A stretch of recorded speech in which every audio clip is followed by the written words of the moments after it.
지금 한국 교회가 대한민국이 겪고 있는 수모와 고통은 기도로 돌파하는 수밖에 없습니다. 성경에서 느헤미야의 꿈은 무너진 성벽의 재건이었죠.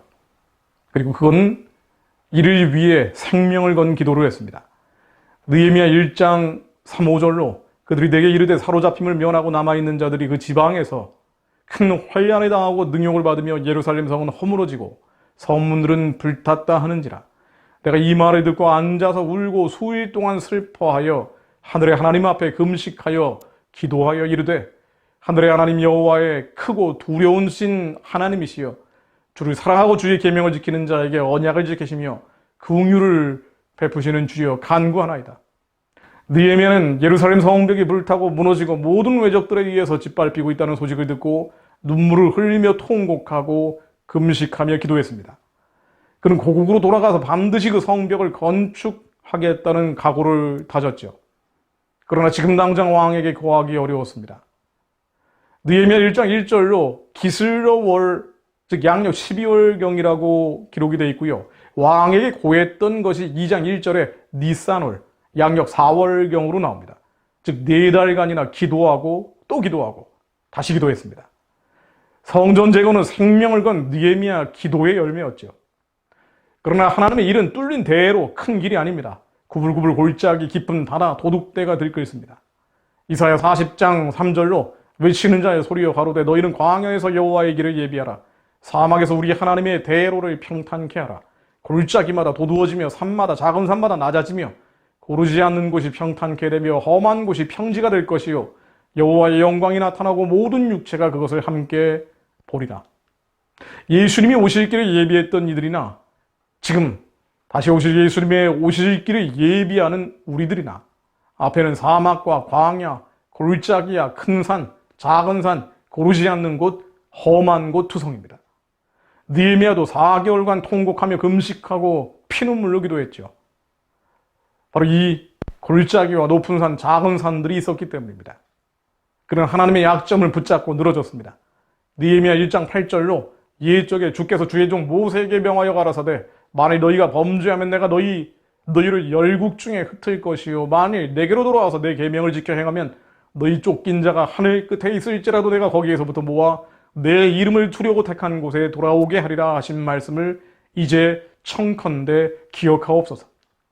기억하옵소서. 이들은 주께서 일찍 큰 권능과 강한 손으로 구속하신 주의 종이요 주의 백성입니다. 주의 종이요 주의 백성입니다. 우리 대한민국도 마찬가지입니다. 한국 교회도 마찬가지입니다. 가난할 때는 하나님을 찾았지만 부유와 풍요 속에서 하나님을 떠나기 시작했죠. 주님의 선하고 기쁘고 온전하신 뜻을 잊어버렸습니다. 북한 구원과 복음 통일의 제사장적 부르심을 버린 채 나만의 평화, 나만만의 평화를 구하면서 유물론에 터잡은 사회주의, 평화주의에 젖어버렸습니다.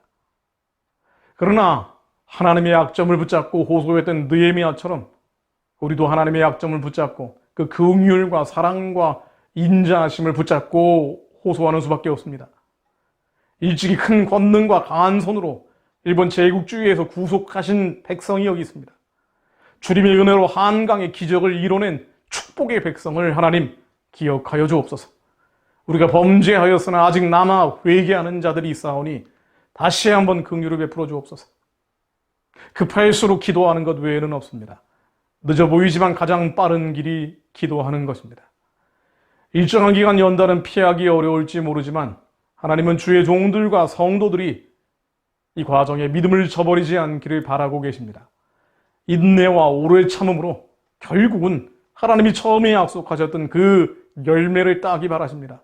아브라함처럼 복받는 한국 교회와 대한민국이 되기를 원하십니다.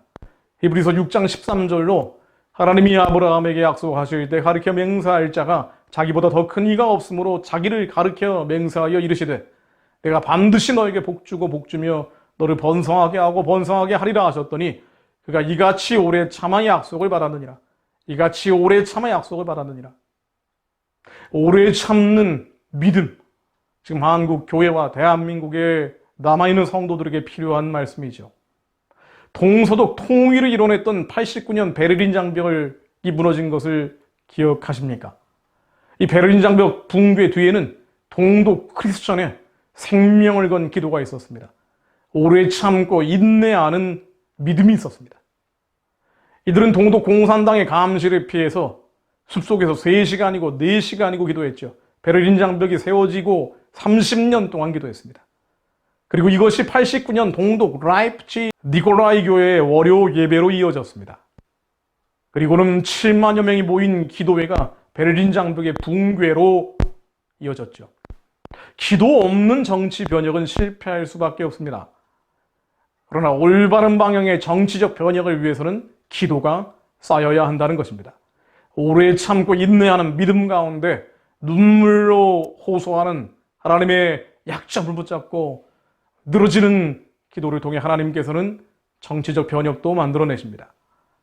한국 교회가 거룩한 제사장 나라의 비전을 이루는 과정은 느헤미야의 성전 재건처럼 산발락과 도비야, 아라비아 수도 사람들의 방해가 있을 수밖에 없습니다. 사막과 광야, 골짜기와 큰 산, 작은 산, 고르지 않은 곳, 험한 곳이 펼쳐집니다. 당연한 것이죠. 어둠을 지나야 새벽이 오고 무덤을 거치지 않으면 부활은 있을 수 없기 때문입니다. 영적인 진통이 없으면 영적인 출산은 불가능합니다. 그러므로 기도합니다.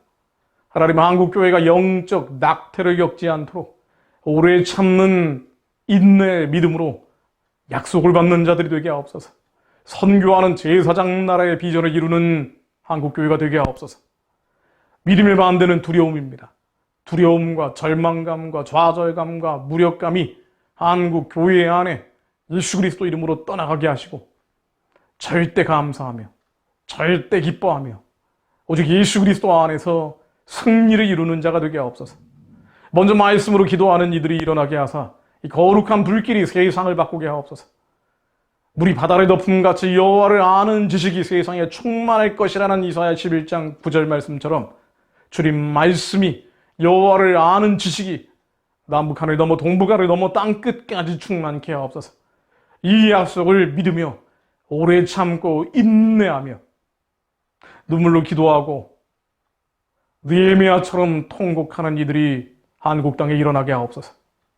하나님, 교회를 무너뜨리는 모든 마귀의 괴계가 예수 그리스도 이름으로 무너지게 하시고 교회를 다이어했던 장대에 하나님, 그 모든 악한 괴계들이 하만의 장대처럼 달리게 하옵소서. 예수 그리스도 이름으로 기도했습니다. 아멘.